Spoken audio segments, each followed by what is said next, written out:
躍動感あふれるポージングを追い求めて、デスティニーガンダムのプラモデル進化の歴史。ZGMFX42S デスティニーガンダムは、2004年に放送された機動戦士ガンダムシードデスティニーの後半で登場し、主人公の一人であるシン・アスカが登場する機体です。作品タイトルにも使われるモビルスーツ、デスティニーは、インパルスのフォースシルエット、ソードシルエット、ブラストシルエットを統合して装備しているほか、光の翼を発生させる特徴的なハイブウィングユニットを持つ機体です。なお、機動戦士ガンダムシードシリーズの世界観では、ガンダムとは、機体に搭載された OS の名称なので、劇中では、ガンダムをつけずに、デスティニーと呼ばれますが、プラモデルでは分かりやすくするためか、デスティニーガンダムと呼ばれています。今回は、デスティニーガンダムのプラモデル進化の歴史について解説させていただきます。シン・アスカ、デスティニー、行きます。まず、最初に発売されたのがこちら。144分の1デスティニーガンダム。発売日、2005年5月。アニメ放映に合わせて発売されたキットです。これは、コレクションキットと呼ばれる種類のプラモデルであり、アニメに沿ったデザインを追求しているものの、ガシガシ動かして遊ぶことを想定した作りにはなっていないので、膝関節は固定されていて、立ちポーズとちょっとしたポージングしか取ることができません。また、光の翼のエフェクトパーツが付属しておらず、ディテールの足りない箇所があります。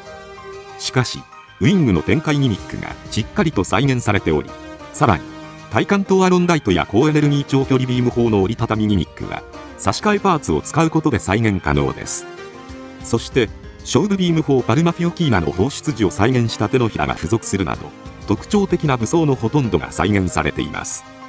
アニメに登場するデスティニーを早く手に取って楽しみたい方に適したモデルだったのかもしれません。ここから日を置いて発売されたのがこちら。100分の1デスティニーガンダム。発売日、2005年7月。各武装のギミックや稼働を設定通りに再現しており、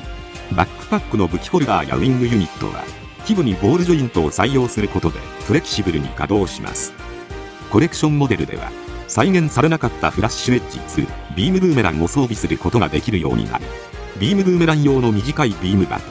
ビームサーベル用の長いビーム刃が付属しているので、様々なポーズの付け方を楽しむことができます。ただし、機体そのものは再現されましたが、光の翼のエフェクトパーツは付属していないため、まだ、光の翼を発動しながら戦うシーンは演出できませんでした。また、より良いプロポーションを求める声が多くのモデラーの方々が、すでに発売されているマスターグレードとミキシングを行い、素晴らしいプロポーションのデスティニーを作り上げていくことになりました。やってみせるさ。次に発売されたのがこちら。HG144分の1デスティニーガンダム。発売日、2005年11月。ついに、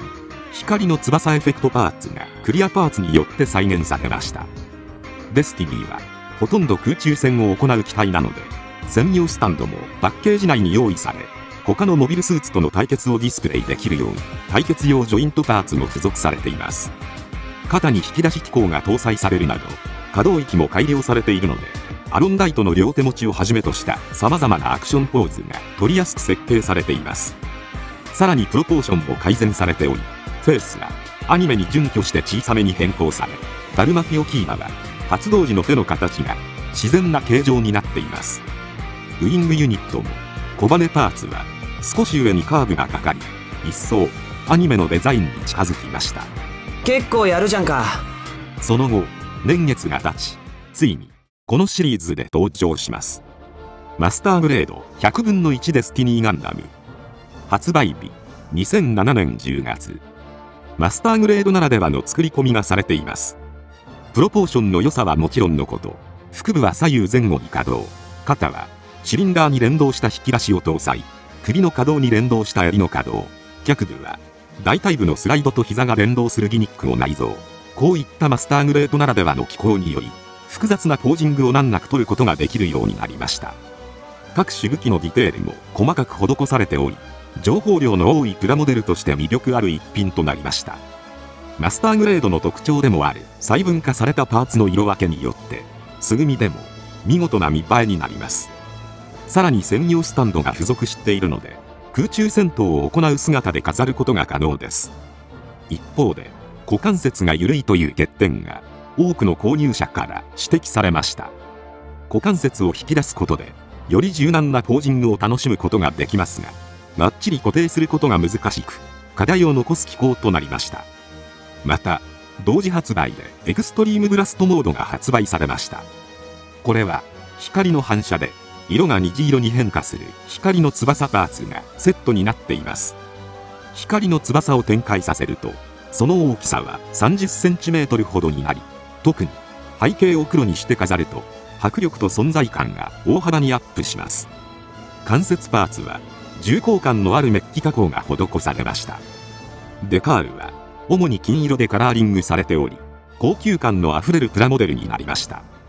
ただし関節パーツはメッキ加工されたものしか入っていないので、塗装派の方々からは非メッキ品が同梱されていないことを惜しむ声が上がっています。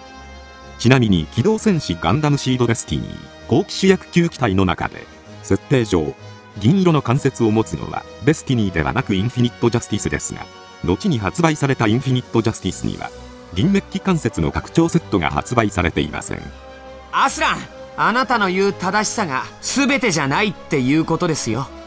こうして発売された飾り応え抜群のマスターグレードデスティニーは一部をクリア外装に変更したランナーが追加されたモデルも発売されており、メカニカルな内部を楽しむことが可能です。さらにガンプラエキスポでは全身クリアパーツのモデルも発売されています。その後さらにリアリティを追求したプラモデルが登場します。それがこちら、リアルグレード144分の1デスティニーガンダム。発売日2013年4月。リアルグレードとしては11番目のラインナップになります。他のリアルグレードプラモデルと同様にアドバンスドモビルスーツジョイントを活用しながらも、外装パーツの取り付け方や稼働の仕組みはデスティニー独自の設定の再現を追求しており、リアルな機体設定が反映されています。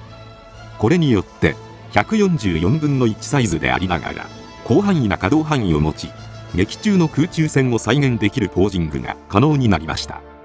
翼や武器の展開ギミックも搭載された高クオリティな仕上がりになっています。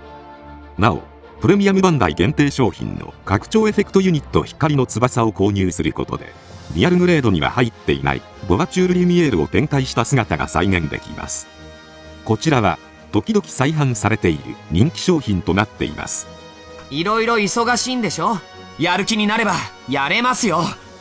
その後6年の時を経てより身近に遊べるキットとして再び立体化されました。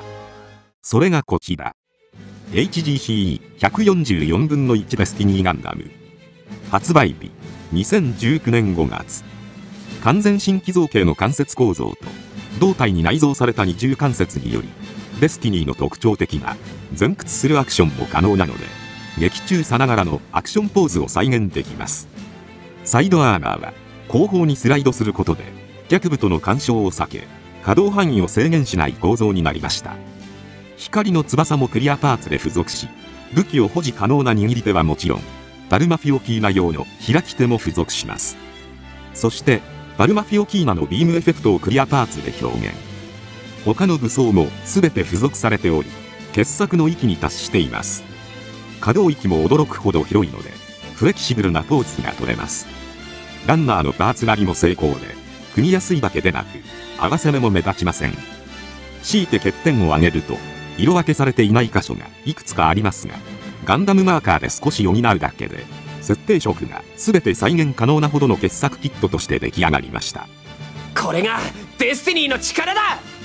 デスティニーは劇中でシン・アスカが登場した機体ですが、開発したザフト軍はシン専用機以外にもデスティニーを主力モビルスーツとした特殊部隊コンクルーダーズの計画を考えていました。そこでザフト軍のエースパイロットハイネ・ベステンフルス専用デスティニーが開発されます。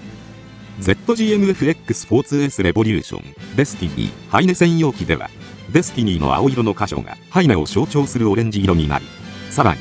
光の翼もオレンジ色になっています。ハイネは完成直前に戦死したため機体配備は幻になりましたが、この設定に基づいた本機が複数リリースされています。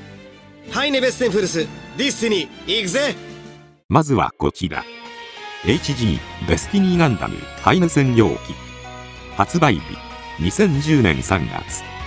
これは、ガンプラ30周年を盛り上げるために、X スポーツエースレボリューションという TM レボリューションによって書き下ろされた新曲を含めた CD の初回生産限定版 A というものに付属したキットです。この限定版、付属専用に制作されたスペシャルガンプラとなっています。その勢いに合わせて、こちらも発売されました。マスターグレード、デスティニーガンダム、ハイネ専用機。発売日、2010年8月。ガンプラエキスポで限定販売されたキットです。マスターグレードの良さを、そのままに、ハイネ専用カラーに仕上がっています。そして、3年後、リアルグレード、デスティニーが、2013年4月に発売されたことに合わせて、同年11月にリアルグレードで発売されました。その後は、HGCE が発売されるまで、デスティニーの新規ガンプラは発売されていませんが、2016年、機動戦士ガンダムエクストリーム VS フォースが発売されたことを記念して、プレゼントキャンペーン当選品として、リアルグレードのメッキバージョンが販売されています。HGCE でも同じように登場します。発売日、2019年7月。限定生産品ではあるものの、プレミアムバンダイではなく、一般販売されたキットです。HGCE の完成度の高さは、そのままに、ハイネカラーの装甲色と光の翼が特徴的です。デスティニーは、劇中で光の翼を広げ、空中を縦横無尽、高速で駆け回る姿が印象的な機体なので、その躍動感あふれるポージングを再現するために、様々な工夫が盛り込まれて進化したプラモデルであることが伺えます。プラモデル以外だと、真の戦争への憎しみを体現したかのようなアレンジが施されたメタルビルドも発売されており、次のマスターグレードバージョン 2.0 では、どのようにアレンジされるのか楽しみですが、その前に、機動戦士ガンダムシードとシードデスティニーの空白の2年をつなぐ、機動戦士ガンダムシードエクリプスが発表されたので、シードデスティニーシリーズ機体のバージョン 2.0 は、少し先になるかもしれません。ただ、機動戦士ガンダムシードエクリプスの世界は、コズミックイラ72年とされており、20歳のハイネがザフトーンで活躍している時代なので、私個人としては、ハイネと新たなるハイネ専用機が登場すると予想していますが、果たしていかに。期待には応えねえとな。今回は、これで以上となります。チャンネル登録されるかはお任せいたしますので、もしよければ、もう一本、動画を見ていただければ、とても嬉しいです。最後までご視聴いただき、ありがとうございました。